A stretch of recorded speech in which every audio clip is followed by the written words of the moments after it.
Thank you all for joining us today. When President Obama took office in January 2009, it was clear that we needed to do two things. First, we needed to stop the free fall of the economy and get it moving in the right direction again. As we remember all too well, when the President and Vice President were inaugurated, the economy was in the middle of the worst recession in a generation. Millions of hardworking men and women were losing their jobs. Home values and retirement accounts were virtually wiped out. We could not know where the bottom lay, and we had to do everything we could to make sure that we did not find out. Second, we needed to change how Washington does business. It was clear that we needed a government with more transparency and accountability if we wanted to be able to prevent the lapses that led to the financial crisis, and if we want a government that will help prepare the nation to compete in the world economy. To pull the economy back from the brink of a second Great Depression, the President signed into law the Recovery Act, a historic piece of legislation that we now know prevented the economy from sliding into a significant depression. What many do not know is how the Recovery Act was a model for government to be more transparent and accountable, and proof that we can do big things without big waste and abuse. This was due in large part to the tireless leadership of the Vice President. Because of his hard work and determination, and the on-the-ground leadership of Earl Devaney, the head of the Recovery and Accountability and Transparency Board, who is here today, the Recovery Act was implemented swiftly, effectively, and with remarkably low levels of waste, fraud, and abuse. OMB worked closely with the Vice President on this, and the work that he did on the Recovery Act was both a model and inspiration for what we can accomplish. Indeed, since the beginning of the administration, Jeff Zients and our team have been finding ways to cut waste, modernize government operations, and produce efficiencies wherever we can. They've done it by reducing the number of no-bid contracts, cutting outdated or wasteful programs, and getting rid of unused real estate. We've reformed the hiring process to get the best people into government service and use transparency to hold government agencies accountable for everything from IT spending to improper payments. Today, the President asked the Vice President to lead a stepped-up effort, a campaign to cut waste that will focus on spending and operations throughout the government and build on the efforts already underway. And I can think of no other person better to lead this initiative. With his deep knowledge of Washington and his even deeper connection to America's middle-class families, he will be the guardian that the taxpayers need. Ladies and gentlemen, it is my honor to introduce the Vice President of the United States, Joe Biden. Thanks, Jack.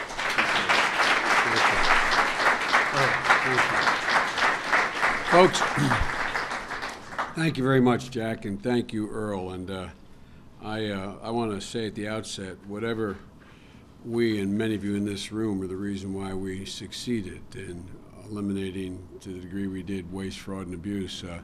I think I credit the point guy in this as Earl Devaney. Without him having signed on early on, I don't think we could have accomplished what we did. You know, from the outset of the administration, the President has placed an overwhelming emphasis on the need to make government work better. You know, this is not today about, this is not some great story about how we're going to balance the budget and we're going to end. It's about a simple proposition. The American people have lost confidence over the years in the ability of their government to deliver on what they promise. It's a pretty simple proposition. It's not the American people don't want to help the poor, or they don't want to make sure that we invest in the future. They doubt whether or not last government before that, this government, when any government can actually do it well. So that's the underlying. I'm going to talk about some of the economic consequences of this. But the underlying rationale why when the President and I ran, we wanted to make sure that we fundamentally began to change the way the government works. It was about regaining confidence, regaining the confidence of the American people that we knew how to husband their tax dollars. You know, to make government better, to make it more efficient, to change the way literally government does business. And look, it's not a single step. It's a process. But I want you to know we are absolutely, thoroughly, totally committed to it. The first major test of our commitment to change the way government does business was the Recovery Act. The Recovery Act was a significant piece of legislation by every measure, its size, its scope, its purpose. And at the outset, we decided not only were we going to do it well, God willing, it would be the first major example of what the President and I literally talked about during the campaign. I mean, in casual conversation about the lack of transparency in government, the lack of accountability. This was going to be the first major test of whether or not we can implement what we wanted to do when we ran for office in the first place. Make it more accountable, literally have good government. And we wanted this Recovery Act and how we did it to be a standard by which we would judge all future programs. Now, at the time when I gathered every cabinet member in, and remember Jack and Earl, and I told them that, they kind of looked at me like, whoa, wait a minute now, man. Let's just worry about how we're going to deal with this significant piece of legislation. And you're already talking about making this a model for how we're going to deal with all future government spending programs. When the President asked me to oversee the implementation of the legislation, as I said, it was a little skepticism out there. And it wasn't just skepticism that was external, it was in the House, because the idea that we were going to do this and use this as an example was something that people thought was setting an awfully high bar for ourselves. But I was absolutely clear with the cabinet we have, every one of the cabinet members we have. I mean, they were new, they're energized, they wanted to change things, they were committed to this, they weren't afraid to take in a different course, they weren't afraid to try to break the mold of the way the government had worked before. And so when we have those meetings, we actually set out 3 specific goals at the front end of the Recovery Act. The first and foremost was to do what Jack talked about. We had fallen into this god-awful black hole, and how were we going to start to climb out of it? We were in the deepest recession, short of a depression, the country's ever seen. And so the first thing was to save or create jobs immediately, today.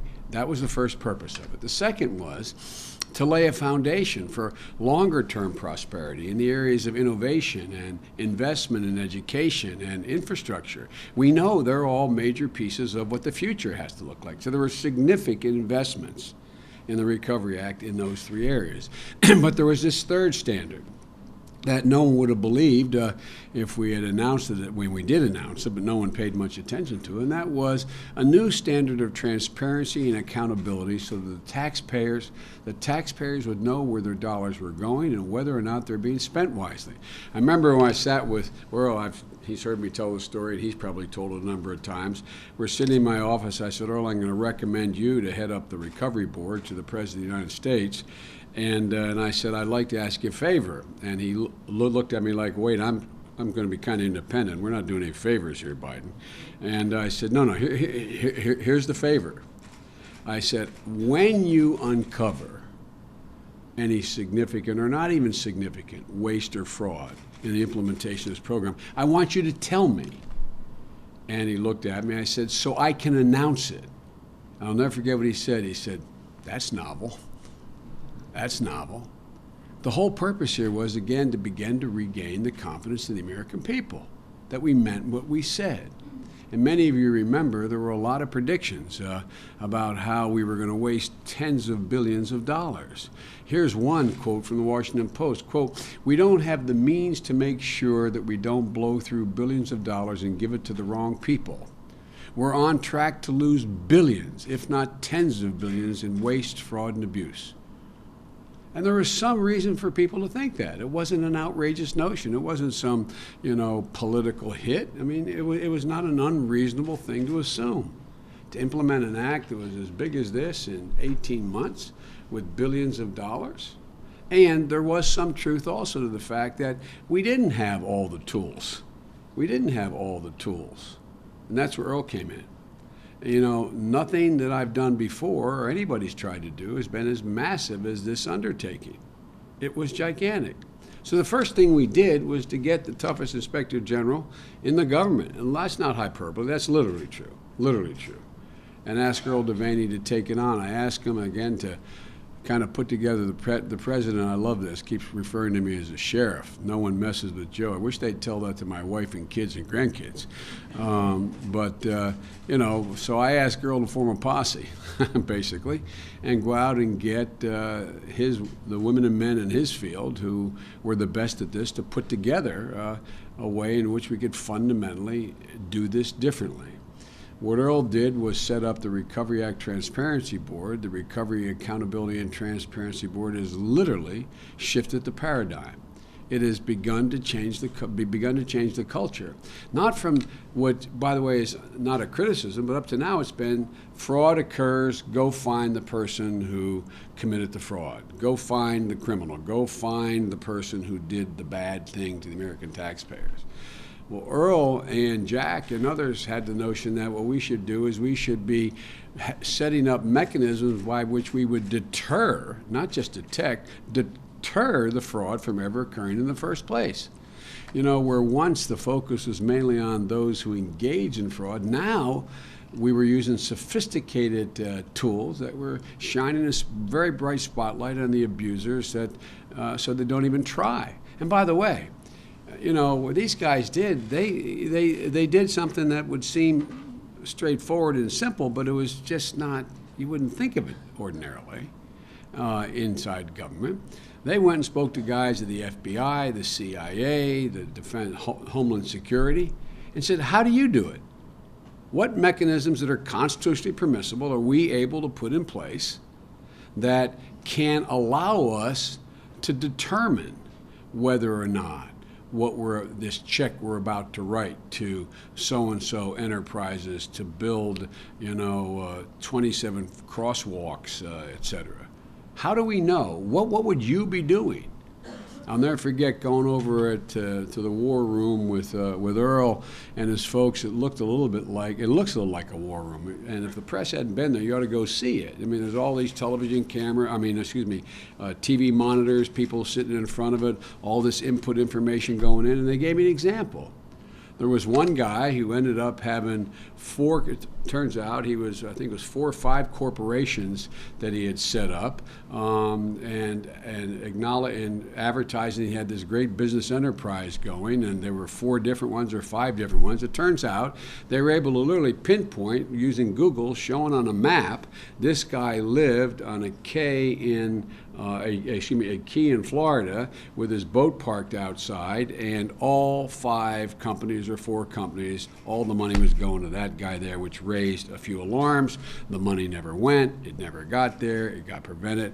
But the generic point I want to make is this is the first time I'm aware of, being in government as long as I have, that in terms of direct government money going to state and local entities as well as to private contractors, that we've used this degree of sophistication. And it was new. And so, the first thing we did out there, was to develop this incredible website, recovery.gov.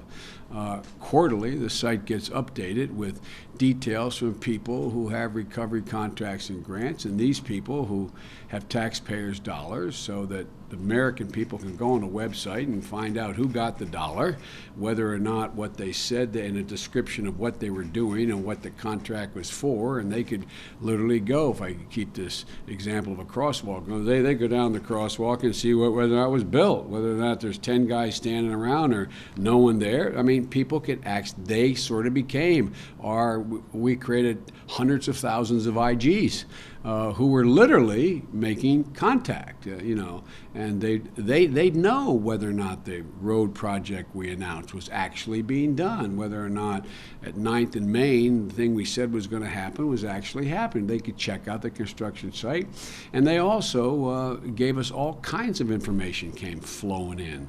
Not only can the citizens see the details, but on every page of the website, they can hit a button on the top right of the screen and report fraud, waste, and abuse from their perspective. We think this is being wasted. We think this is we think this project shouldn't be being built in the first place. And we know the American people could be some of our best watchdogs, and they in fact have been. They keep an eye on everything. And that's why it's not just us trying to prove that we're honest and we're being transparent, but it's also the way to help us, in fact, make sure there's not the waste and the fraud. The second thing we did, we took the postmodern technology available, as I indicated to you, and we used it in an unprecedented way that hasn't been used before in trying to follow on ordinary government contracts that go out to state and local governments as well as to individuals. Earl and his team went and looked at what was going on, as I said, in the intelligence arena, the Department of Defense. They looked around, they went to the CIA, FBI, Homeland Security, and the result was they actually put together a Recovery and Accountability Transparency Board, and they called it Recovery Operations Center, or the ROC. And you ought to go, again, the press ought to go take a look at the ROC. For those of you who haven't, I think you'll be surprised at how sophisticated this process is. So, look, folks, with all this work, going on as a consequence of trying to implement the Recovery Act, we found ourselves in a position where exactly what we hoped for was beginning to happen. And by the way, the folks that are over there are people whose backgrounds are economics, mathematics, engineering, accounting, and we hired first-rate people to follow taxpayers' dollars. You hear about information sharing a lot, particularly between the FBI and the CIA. Well, we just applied that same line of thinking in the Recovery Act. And folks, it worked. For 2+ years of implementing the Act, with tens of thousands of individual projects, and as well as taxpayers tending billions of dollars being paid out in these contracts, not only we created jobs across the country, we also spurred growth in new and emerging industries. But we did it responsibly, we did it accountably, and with a level of transparency that never has been seen before, at least in modern federal government. Since we started the thing 2 years ago, we have more than 75,000 projects with more than 260,000 awards. That's Washington speak for saying the taxpayers we collected taxes, they gave us their money, the federal government wrote a check and sent out a check to 260,000 individuals who were performing a function for the federal government or the state government. And that's a lot of transactions. So we asked the Recovery Board to tell us how many dollars are involved in cases in which there have been convictions, where people have, where there's all this information came in and independent information about what was being done or alleged to be done fraudulently or wastefully or abusively. And we said, okay, you've gone out and you've convicted some of these people. How much money was involved in all this? It was less than $3 million, not billion, $3 million. $3 million out of $480 billion in contracts, grants, loans, and entitlements that were obligated. No matter which way you cut it, the fraud so far has been remarkably low, less than a fraction of a percent. And don't just take my word for it. An article in Time magazine with a headline, "It's official, stimulus isn't a waste of money." It goes on to say the stimulus was, quote, "clearly managerially successful, on schedule, under budget, and according to independent investigators, remarkably free of fraud." And it was, and it is. And we did it while keeping our promise to create and save jobs, creating and saving more than 3 million jobs. In fact, without the transparency, without the public trust it engendered, I don't think we would have been as successful in creating the jobs we did. I think they're intricately linked to one another. And as I said before, this whole model was designed as a model. That's hopefully, if it worked as well as it did in the Recovery Act, we could then apply it government-wide, take it government-wide. Well, that's what we're here. We're institutionalizing the methods we used and making them part of a new culture, hopefully. We're going to hit every corner, track every dollar. We're going to do it in a couple ways. The first thing we're doing again now is to deal with every future government program that writes those checks. The first and most important thing we're going to do is form a new oversight board modeled on the Recovery Board that was such a success the last couple of years. And this is going to apply to everything. The Oversight Board will be looking at all government spending, every dollar. And once again, we're asking the man who put the Recovery Board together to help us again. We're asking Earl Devaney. He's going to be working with Jack Lew, the budget director, and his team to set up this board. And we're also working with leaders of both parties, Senator Lieberman and Collins, Coburn and Warner, Congressman Issa and Cummings. They're all on board with the idea of making this government-wide. The idea is simple. Taxpayers should be able to see exactly what their tax dollars are buying and trace the progress of the work under the government programs, just like they did under the Recovery Act. There's no reason it shouldn't be that way for all these programs.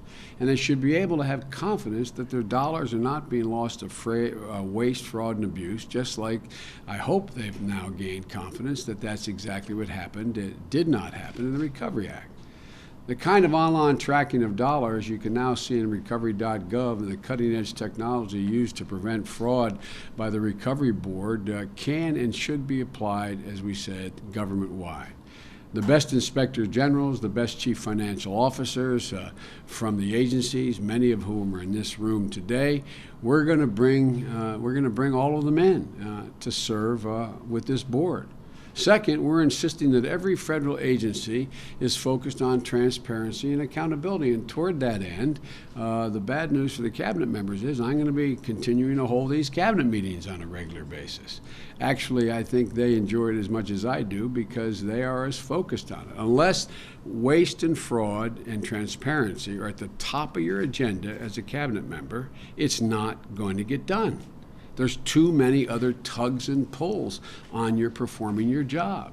And so we're going to continue the same process we had during the Recovery Board, probably not as frequently. They were about once a week, probably not as frequently, but we found before in the Recovery Act what works best is to set explicit goals for each and every department and then to report regularly to me so I can report to the president on how it works. There's nothing like accountability, man. It sure focuses your attention. I never thought I'd pay this much attention to Recovery Board. I never thought I'd pay this much attention to a single piece of legislation passed, and then the president announced to the whole world, Sheriff Joe's responsible for this. I knew that meant if there were fraud, it was my fault. It's amazing. My father used to say, accountability works really well, Joey, especially when you're in the bullseye. Well, let me tell you, we're all in the bullseye. It worked before, and I think it's going to work here, all with an eye toward creating the most transparent, official federal government in our lifetimes. All in all, we've already made progress. We're already seeing results even before this had been put in place government-wide.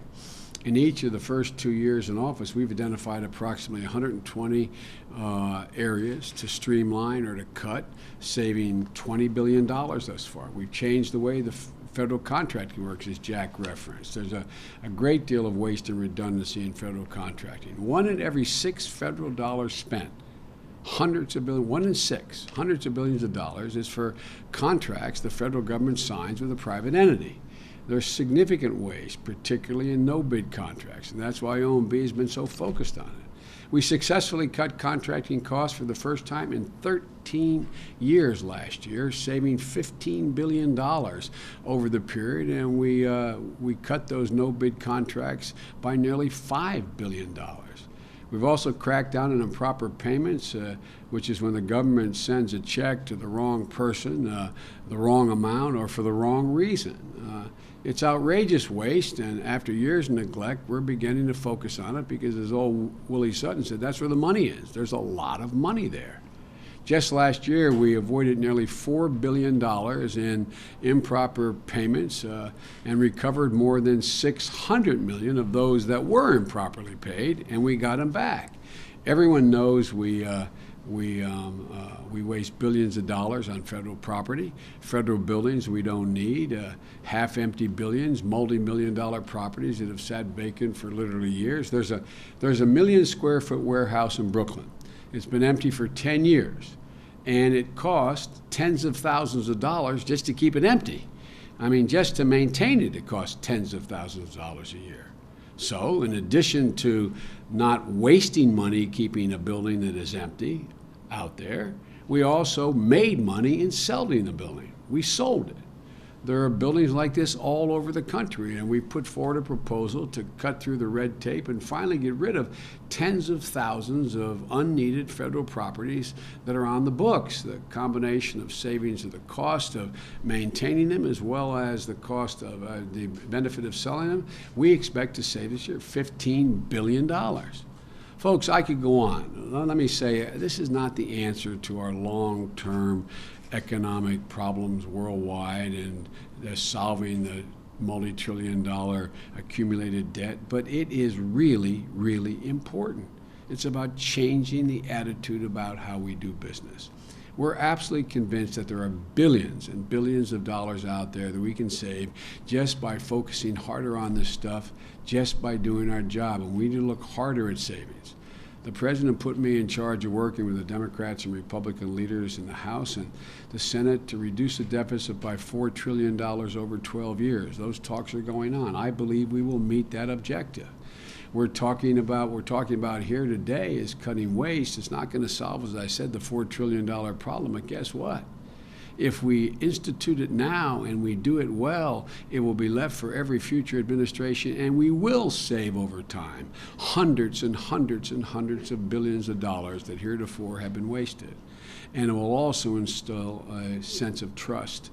I hope it will change the culture. That's what we're committed to. We're committed to continuing to attack this problem, but fundamentally, it's not the new sophisticated technology Earl and his counterparts are using. It's not merely this relentless focus on how we're going to save money. It's about changing the culture of the way we do business in the federal government. Democrat and Republican administrations for as long as I have been here. It's never been viewed up to now as that essential, but it is essential. It's billions and billions of dollars, and it's about a culture that hopefully will permeate not just the federal government, but state governments as well. So the very people sitting up here in the front are the people who are going to have to be hearing me and meeting with me and working with me for the next, as long as we're here. And I'm confident we can do a good job for the taxpayers because I am certain we've done it already. And so I want to thank everybody for taking the time to be here, and I look forward to working with Jack and Earl as they come up with the new oversight board and the cabinet members who are as committed to this as I am. God bless you all, and may God protect our troops. Thank you very, very much for taking the time to be here today. Appreciate it.